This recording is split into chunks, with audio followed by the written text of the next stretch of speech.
Until we are gripped with joyful impulses of the gospel, joyful inner impulses of the gospel of grace from the inside, until we're gripped by that, we're always thinking in terms of doing external duties with pressures from outside.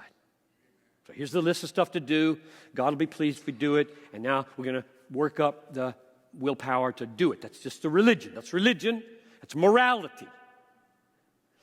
Christian hedonism, C.S. Lewis at this point, is massively penetrating and insightful. Listen to these two quotes. One of them I had never seen before. Somebody mailed it to me. I should give them credit. David may be able to remember who sent it to me. I think it might be Tony Reineke. Okay.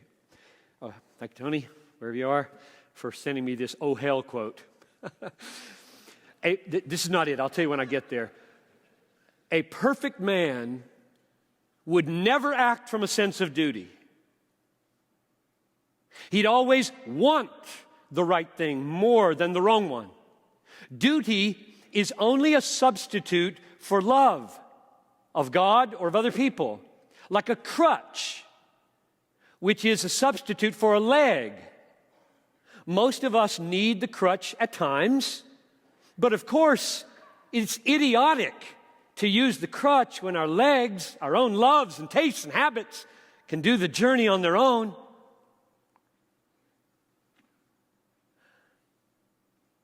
A perfect man would never act from duty. Wow. Now, the pursuit of holiness, therefore, is transformed. My teaching on sanctification. Some of you brothers, I was talking with one of you about this, come from traditions in which this, what I'm saying right now, is just totally, utterly unknown. Everything is lists. Conformity to external pressures in the church. Dress a certain way, talk a certain way, do stuff. And he's saying, no good man acts that way. You say, well, wait a minute, we built a whole church around that. Now, here's the really profound thing. This next quote, this is the one from the Oxford History of English Literature. And it's about the Reformation, it's about Puritans, and it's about William Tyndale in particular. What was William Tyndale about? What were the Protestant reformers about? Listen to this. This is good. In reality, Tyndale is trying to express an obstinate fact which meets us long before we venture into the realm of theology.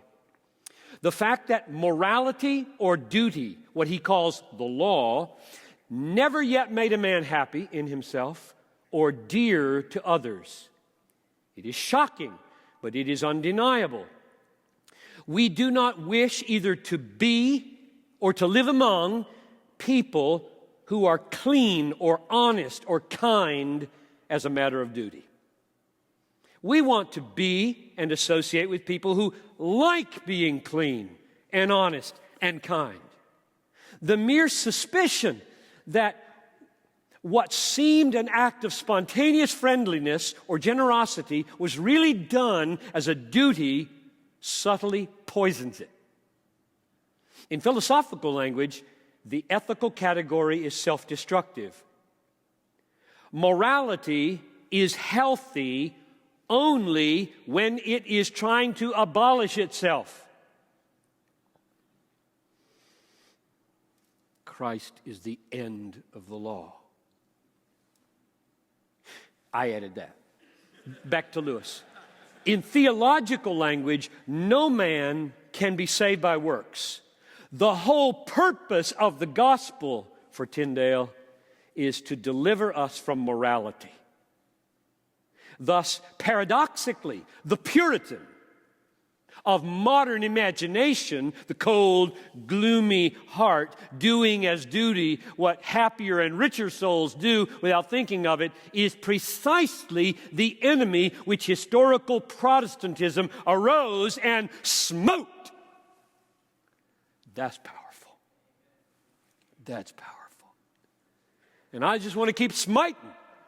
That's what Christian hedonism is. It's the smite on morality. It's the smite on religion. It's the smite on externality and performance and stuff, laws and lists that don't come from in here, that have never tasted the joy, that have never embraced the absolute, rock-solid, heart-enlivening truth.